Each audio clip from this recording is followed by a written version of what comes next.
बिस्मिल्लाहिर्रहमानिर्रहीम।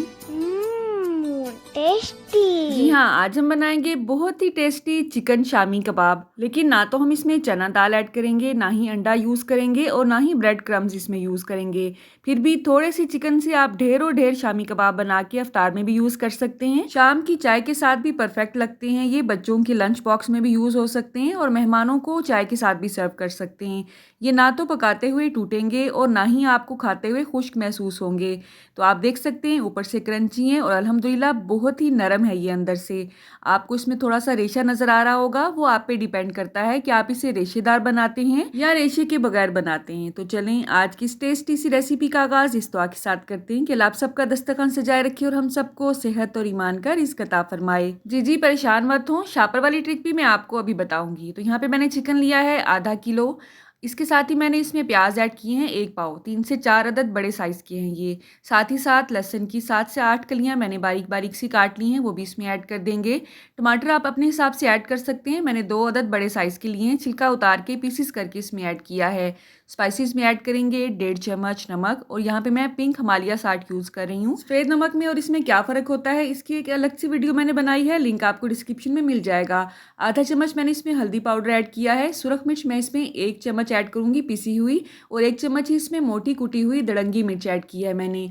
आधा चम्मच इसमें ऐड करेंगे ज़ीरा पाउडर, आधा चम्मच ही खुश्क धनिया पाउडर, 1/4 चम्मच मैंने इसमें साबुत ज़ीरा भी ऐड किया है। खड़े मसालों में ऐड करेंगे तेज़पात एक बड़ा लिया है मैंने, साथ ही साथ दालचीनी का एक बड़े वाला पीस लेना है। इस तरह की जो दालचीनी होती है ना राउंड वाली, ये बहुत टेस्टी होती है और हेल्दी भी होती है। यही यूज़ किया करें। इसको साइलोन सिनामन कहते हैं, दराज से आपको मिल जाएगी। लिंक मुझे मिला तो मैं आपको डिस्क्रिप्शन में दे दूँगी। साथ ही साथ मैंने 2 अदद बड़ी इलायची ऐड की हैं और कुछ अदद इसमें लौंग भी ऐड करेंगे। बस इतने ही मसाले इसमें जाएंगे। साथ मैंने इसमें 1 अदद बड़े साइज़ का आलू लिया है, आप चाहें तो इसे स्किप कर सकते हैं। मैं इसे बना रही हूँ कढ़ाई में, आप चाहें तो प्रेशर कुकर में भी बना सकते हैं। 1 से 1.5 चम्मच मैंने इसमें कूटा हुआ लहसुन ऐड किया है और आधा चम्मच इसमें मैंने अदरक पाउडर ऐड किया है, क्योंकि मेरे पास फ्रेश अदरक नहीं थी। अगर फ्रेश अदरक आपके पास है तो इसका टेस्ट जो है ये मज़ीद इन्हेंस हो जाएगा, वो भी आपने कूट के इसमें ऐड करनी है।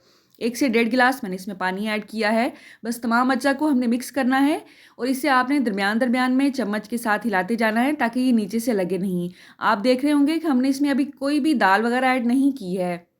तो आप समझ रहे होंगे कि जस्ट आलूओं की मदद से हम इसे बनाएंगे, नहीं ऐसी बात नहीं है। दाल की बजाय हम इसमें कुछ ऐसा ऐड करेंगे जिसकी वजह से इसकी क्वांटिटी भी बढ़ जाएगी और इसका टेस्ट भी इन्हेंस होगा। बिल्कुल मार्केट से भी ज़्यादा अच्छे आपको शामी कबाब घर पे ही खाने को मिलेंगे इंशाल्लाह। तो इसका पानी खुश्क होता जा रहा है और तमाम अज्जा जो इसमें हमने ऐड किए हैं, आलू चिकन प्याज वगैरह, वो तमाम गल चुके हैं। अब इसमें हमने उबले हुए चने ऐड करने हैं। तो मैंने अगर आधा किलो चिकन लिया है ना, तो 1 पाव इसमें मैंने उबले हुए चने ऐड किए हैं। आप इन अज्जा को कम ज़्यादा कर सकते हैं।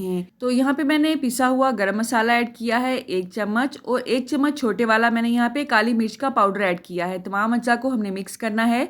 अच्छा, चने क्योंकि ऑलरेडी गले हुए हैं, इसलिए आपने इसे 5 से 7 मिनट के लिए हल्की आंच पे पकाना है ताकि तमाम अज्जा का जो टेस्ट है वो इसमें भी रच बस जाए। बस इसे हमने ठंडा करना है और उसके बाद हमने वो प्रोसेस करना है जिससे मिनटों में हमारी टिक्कियाँ बन जाएंगी। लेकिन टिक्कियाँ बनाने से पहले इसमें हमने सब्ज़ धनिया ऐड करना है, ढेरों ढेर ऐड करें, इतना ही अच्छा टेस्ट आएगा।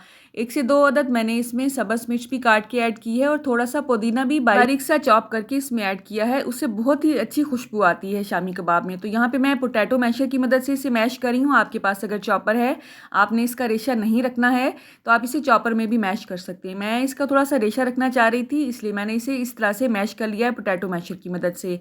इस तरह से इसका रेशा बरकरार रहता है।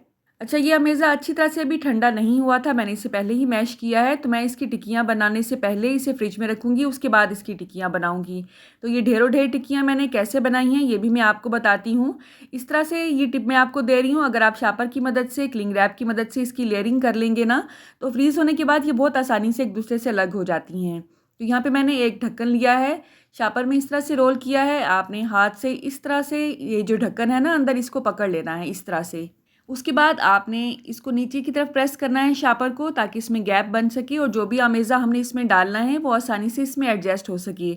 इसका ये फ़ायदा होता है कि तमाम टिक्कियाँ एक ही साइज़ की बनती हैं। आप खुद हैरान हो जाएंगे अगर आप ये ट्रिक आजमाएंगे कि मिनटों में ढेर सारी टिक्कियाँ बन जाती हैं, वरना हाथ की मदद से अगर आप इसे बनाते हैं तो लेवल करते करते काफ़ी टाइम लग जाता है। और टिक्कियाँ बनाने वाला काम औरतें अक्सर खुद ही करती हैं। इस ट्रिक की मदद से अगर आप घर के मर्दों को भी अपने साथ हेल्प में लगाएंगे और बच्चों को भी, तो वो बहुत शौक के साथ आपकी हेल्प करेंगे। अब अंडे को हमने उसके अंदर नहीं ऐड किया था, जस्ट इसकी कोटिंग के लिए हम अंडा यूज़ करेंगे। आप चाहें तो इसे भी स्किप कर सकते हैं, इसे वैसे भी आप शैलो फ्राई करेंगे तो इंशाल्लाह टिक्कियाँ बिल्कुल भी नहीं टूटेंगी।